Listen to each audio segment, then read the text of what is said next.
ভুলো না মুসলমান কি বলতে শোনো কুরআন। ভুলো না ভুলো না ভুলো না মুসলমান কি বলতে শোনো কুরআন। আজ দুনিয়া রঙেতে কেন রঙেছ আল্লাহ রসুলকে ভুলে আজ কেন চলেছো।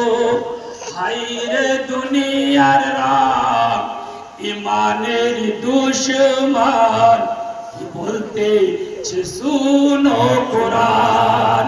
ভুলো না ভুলো না ভুলো না মুসলমান কি বলতে শুনো